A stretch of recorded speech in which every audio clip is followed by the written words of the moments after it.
Universe of facts. आज हम एक ऐसे सवाल के बारे में बात करेंगे जो विज्ञान कथा और वास्तविकता के बीच की सीमा पर है। अगर हम प्रकाश से तेज यात्रा कर सकें तो क्या होगा? क्या हम समय में पीछे जा सकते हैं? क्या ब्रह्मांड अलग दिखेगा? यह केवल विज्ञान का सवाल नहीं है, ये दर्शन, तर्क और वास्तविकता की प्रकृति के बारे में भी है। आज हम विज्ञान और दर्शन दोनों के दृष्टिकोण से इस रहस्यमयी सवाल का जवाब खोजेंगे। चैनल को सब्सक्राइब करें अगर आप गहरे वैज्ञानिक सवालों में रुचि रखते हैं। भाग 1, प्रकाश की गति क्या है? एक विशेष संख्या। प्रकाश की गति 2,99,792,458 मीटर प्रति सेकंड है, या लगभग 3 लाख किलोमीटर प्रति सेकंड। इस गति से आप एक सेकंड में पृथ्वी के चारों ओर 7.5 बार घूम सकते हैं। ब्रह्मांड की गति सीमा। आइंस्टीन के सापेक्षता के सिद्धांत के अनुसार प्रकाश की गति ब्रह्मांड की अधिकतम गति है। कुछ भी इससे तेज नहीं जा सकता। यह कोई तकनीकी सीमा नहीं है, यह ब्रह्मांड का मूल नियम है। क्यों प्रकाश इतना तेज है? फोटॉन, प्रकाश के कण का कोई द्रव्यमान नहीं होता, इसलिए वे ब्रह्मांड की अधिकतम गति से यात्रा कर सकते हैं। कोई भी चीज जिसका द्रव्यमान है वो इस गति तक नहीं पहुंच सकती। भाग 2, विज्ञान क्या कहता है? सापेक्षता का सिद्धांत। आइंस्टीन ने 1905 में विशेष सापेक्षता का सिद्धांत प्रस्तुत किया। इसमें एक महत्वपूर्ण बात कही गई। जैसे जैसे आप तेज चलते हैं, 3 चीजें होती हैं। समय धीमा हो जाता है। जैसे जैसे आप प्रकाश की गति के करीब पहुंचते हैं, आपके लिए समय धीमा चलता है। ये केवल भ्रम नहीं है, ये वास्तविक है। अगर आप प्रकाश की गति के 99% पर यात्रा करें और वापस आएं, तो पृथ्वी पर सैकड़ों साल बीत चुके होंगे, लेकिन आपके लिए केवल कुछ साल। द्रव्यमान बढ़ता है। जैसे जैसे आप तेज चलते हैं, आपका द्रव्यमान बढ़ता है। प्रकाश की गति पर आपका द्रव्यमान अनंत हो जाएगा। इसे चलाने के लिए अनंत ऊर्जा की आवश्यकता होगी। यही कारण है कि द्रव्यमान वाली कोई भी चीज प्रकाश की गति तक नहीं पहुंच सकती। लंबाई सिकुड़ती है। यात्रा की दिशा में वस्तुएं सिकुड़ जाती हैं। जितनी तेज गति, उतना अधिक सिकुड़ना। भाग 3, अगर प्रकाश से तेज चलें तो क्या होगा? गणित का कहना। आइंस्टीन के समीकरणों में अगर आप प्रकाश से तेज चलते हैं तो कुछ अजीब होता है। समय की दिशा उलट जाती है।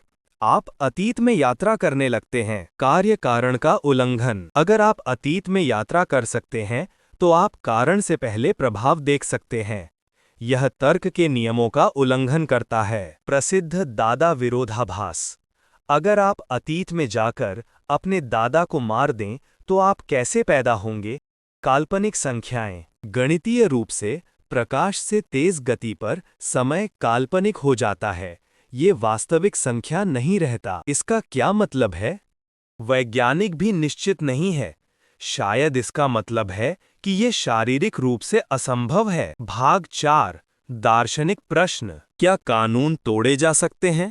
भौतिकी के नियम क्या हैं? क्या वे पूर्ण सत्य हैं या केवल हमारे अवलोकन की सीमाएं? इतिहास में हमने सोचा था कि कई चीजें असंभव हैं, जैसे उड़ना, लेकिन हमने उन्हें संभव बना दिया। वास्तविकता की प्रकृति। अगर प्रकाश की गति एक सीमा है, तो ये हमारे ब्रह्मांड की वास्तविकता के बारे में क्या कहती है? क्या ब्रह्मांड एक प्रोग्राम की तरह है जिसमें निर्धारित नियम है, या यह कुछ और गहरा है?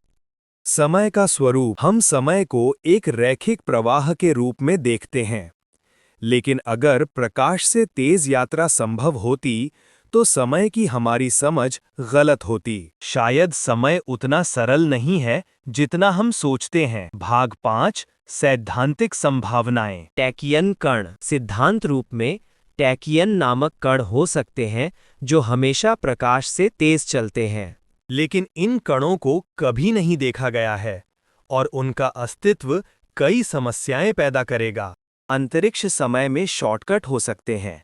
आप प्रकाश से तेज नहीं चल रहे होंगे, लेकिन एक छोटा रास्ता ले रहे होंगे। यह सापेक्षता का उल्लंघन नहीं करता, लेकिन वर्म होल के अस्तित्व के लिए विदेशी पदार्थ की आवश्यकता होगी। अल्कुबियर ड्राइव। भौतिक विज्ञानी मिगुएल अल्कुबियर ने एक सैद्धांतिक वॉर्प ड्राइव का प्रस्ताव दिया। इसमें आप स्वयं नहीं चलते, बल्कि आप अपने पीछे अंतरिक्ष को विस्तारित करते हैं और अपने आगे सिकोड़ते हैं। ये भी सापेक्षता का उल्लंघन नहीं करता, लेकिन इसके लिए नकारात्मक ऊर्जा की आवश्यकता होगी। भाग 6।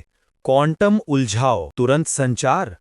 क्वांटम उलझाव में दो कण इस तरह जुड़े होते हैं कि एक को मापने से दूसरा तुरंत प्रभावित होता है। यह तुरंत होता है, दूरी कोई फर्क नहीं पड़ता। क्या यह प्रकाश से तेज संचार है? सूचना नहीं। वैज्ञानिकों का कहना है कि नहीं, उलझाव से आप सूचना नहीं भेज सकते, आप केवल यादृच्छिक परिणाम देख सकते हैं। इसलिए ये सापेक्षता का उल्लंघन नहीं करता, रहस्य बना हुआ है। लेकिन क्वांटम उलझाव अभी भी रहस्यमय है। यह दिखाता है कि ब्रह्मांड हमारी सामान्य समझ से अधिक अजीब है। भाग 7। भारतीय दर्शन में समय और गति। वेदांत का दृष्टिकोण। भारतीय दर्शन में समय और स्थान माया का हिस्सा हैं, भ्रम। परम वास्तविकता में न समय है न स्थान। अगर ये सच है तो प्रकाश से तेज की अवधारणा ही अर्थहीन हो जाती है। कालचक्र। कुछ भारतीय ग्रंथ बताते हैं कि देवता और ऋषि समय और स्थान से परे यात्रा कर सकते थे। क्या ये केवल काव्यात्मक भाषा है या किसी गहरे सत्य का संकेत? चेतना और वास्तविकता। कुछ दार्शनिक मानते हैं कि चेतना भौतिक नियमों से बंधी नहीं है। शायद मन प्रकाश से तेज यात्रा कर सकता है, भले ही शरीर ना कर सके। भाग 8।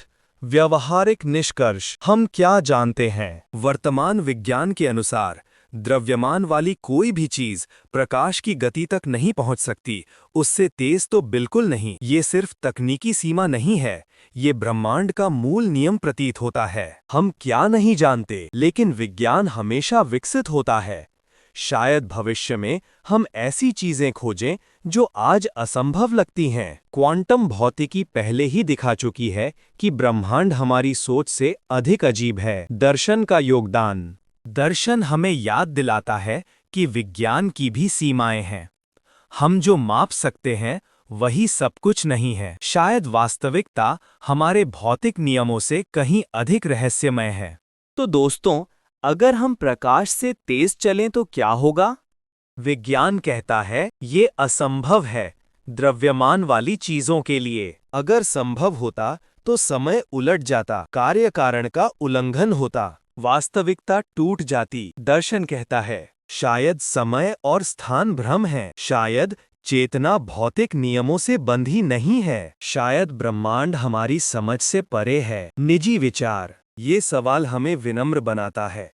ये दिखाता है कि हम अभी भी ब्रह्मांड के बारे में बहुत कम जानते हैं। शायद एक दिन हम तारों के बीच यात्रा करेंगे। शायद हम प्रकाश की गति की सीमा को पार करने का तरीका खोजेंगे, सीधे नहीं तो चालाकी से। या शायद हम समझेंगे कि वास्तविकता इतनी जटिल है कि तेज और धीमा जैसे शब्द ही अर्थहीन हैं। आपका क्या विचार है? क्या प्रकाश से तेज यात्रा कभी संभव होगी? कमेंट में बताएं।